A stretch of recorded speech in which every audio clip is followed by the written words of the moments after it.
የቀድሞውን የሶሪያ ፕሬዝዳንት በሽር አልአሳድን በታህሳስ 2024 ከስልጣን ያስወገደው የሶሪያው ጊዜያዊ አስተዳደር ለ14 ዓመታት በእርስ በርስ ጦርነት በተበታተነችው ሀገር ላይ ሙሉ ስልጣን መያዝ አልቻለም። የሶሪያን አዲስ አገዛዝ ሙሉ ስልጣን እንዳይኖረው ፈተና ሆኖ የቆየው በኩርድ የሚመራው የሶሪያ ዲሞክራቲክ ኃይሎች ነው።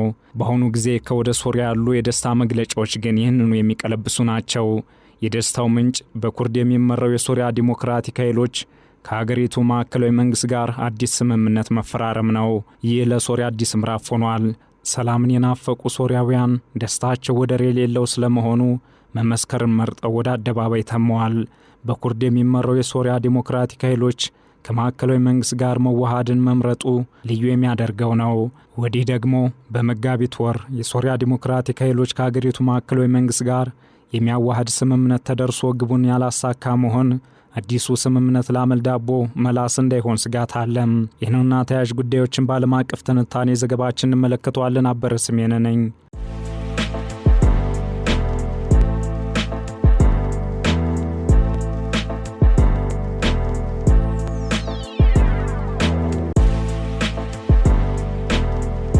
አሜሪካ የተባለች ራሷን የዓለም ልዕለ ኃያል አድርጋ የምትቆጥር ሀገር የሶሪያ ማዕከላዊ መንግስትና ሷል በዕለተ ዓርብ ከወደ ሶሪያ የተሰማው ደግሞ በጀሮ ደግፍ ለምትማቅቀው ሀገር ፍቱን መድኃኒት እንጂ እንቅርት አይደለም። ምክንያቱም በኩርድ የሚመራው የሶሪያ ዲሞክራቲክ ኃይሎች ከመሸገበት ምስራቃዊ ክፍል በመልቀቅ ወደ ማዕከላዊ መንግስቱ ደማስቆ መግባትን መርጧል። ይህም 14 ዓመታት በርስ በርስ ጦርነት ስትማቅቅ ቆይታ በታህሳስ 2024 ከረጅም ጊዜ አምባገነን ስርዓት ለተላቀቀችው ሶሪያ አዲስ ምዕራፍ ነው። በ14 ዓመታት የእርስ በርስ ጦርነት ምክንያት ሶሪያ በዓለም ላይ እጅግ የከፋውን ሰብአዊ ቀውስ የምታስተናግድ ሀገር ሆና ቀጥላለች። በአውሮፓውያን መጋቢት 2011 በደቡባዊቷ የዳራ ከተማ የተጀመረው ጦርነት በፍጥነት በመዛመት ወደ ሀገር አቀፍ ደረጃ ተሸጋግሮ በሚሊዮን የሚቆጠሩ ሰዎች ተሰደዋል። የሶሪያ ስደተኞች ከ130 በላይ በሆኑ አገሮች ጥገኝነት ጠይቀዋል። አብዛኞቹ እንደ ቱርክ፣ ሊባኖስ፣ ጆርዳን፣ ኢራቅና ግብጽ ባሉ ጎረቤት አገሮች ሸሽተዋል።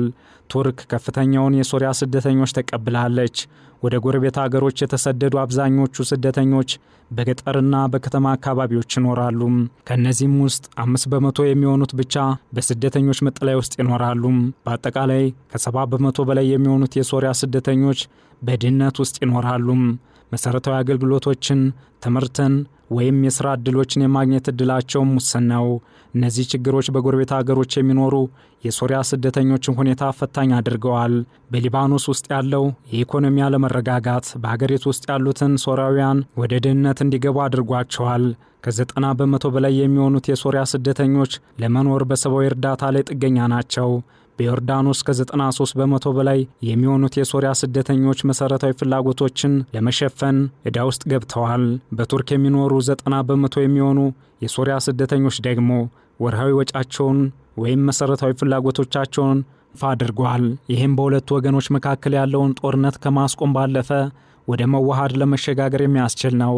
በስምምነቱ መሰረት በሰሜናዊ ምስራቅ ሶሪያ በኩርድ በሚመራው የሶሪያ ዲሞክራቲክ ኃይሎች የአገልግሎት ተቋማትና ሰራተኞቻቸው ከመንግስት ተቋማት ጋር ይዋሃዳሉ። ይህ ስምምነት የተፈናቀሉ የኩርድ ጎሳዎች ወደ አካባቢያቸው መመለስን ያካትታል። ይህም ከሶሪያ ጠቅላላ ህዝብ እስከ 15 በመቶ የሚሆነውን ለሚይዙት ኩርዶች ከፍተኛ ጠቀሜታ አለው።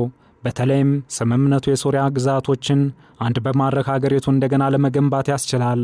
ከማዕከላዊ መንግስቱ ደማስቆ የወጣም ምንም አይነት መግለጫ ባይኖርም የሶሪያ የመንግስት ቴሌቪዥን ስምምነቱን የሚያረጋግጡ ባለስልጣናትን በመጥቀስ ዘግበዋል። የማዕከላዊ መንግስት ወታደሮች በሰሜን ምስራቅ ሶሪያ አብዛኛውን ይዞታቸውን ተነጥቀዋል።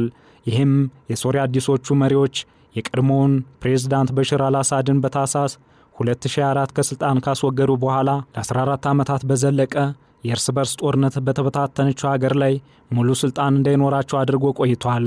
በመጋቢት ወር የሶሪያ ዲሞክራቲክ ኃይሎችን ከማዕከላዊ መንግስቱ ጋር የሚያዋሃድ ስምምነትም ተደርሷል። ነገር ግን ግቡን አላሳካም። አሜሪካ በዚህ ወር በተደረገው ጦርነት የወታደራዊ ጣልቃ ገብነት ሙከራ አላደረገችም። ነገር ግን ሁለቱ ወገኖች ስምምነት እንዲያደርጉ ጫና ስታደርግ ቆይታለች። ይህ የአሜሪካ ግፊት ሁለቱ ወገኖች ወደ ስምምነት እንዲመጡና በመጨረሻም ለመዋሃድ እንዲወስኑ አስችሏል። እርዳታ ጠባቂ ለሆኑ 16 ሚሊዮን የሶሪያ ዜጎች ወደ ቀደመ ምርታማነታቸው ለመመለስ እድልም ይሰጣል።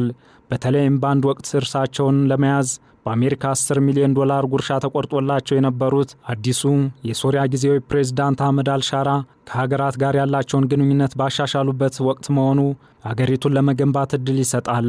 ጊዜያዊው ፕሬዝዳንት አህመድ አልሻራ ሀገሪቱን ለመገንባት በ4 ወራት ውስጥ የሩሲያን ደጅ 2 ጊዜ ረግጠዋል። በዚህም ከወታደራዊ እስከ ኢኮኖሚያዊ ትብብርን ማድረግ የሚያስችላቸውን መግባባት ደርሰዋል። በተመሳሳይ ከሌሎች ሀገራት ጋር አህመድ አልሻራ ዲፕሎማሲያዊ ግንኙነት እያጠናከሩ ባለበት በዚህ ጊዜ ማዕከላዊ መንግስቱ በኩርድ ከሚመራው የሶሪያ ዲሞክራቲክ ኃይሎች ጋር ለመዋሃድ መወሰኑ ለሶሪያ ዳግም ግንባታ አንድ እርምጃ ይመስላል። ዓለም አቀፍ ትንታኔ ዘገባውን ስናዘጋጅ ኤፒ ኒውስ፣ ሮይተርስና አልጀዚራን በዋቢነት ተጠቅመናል።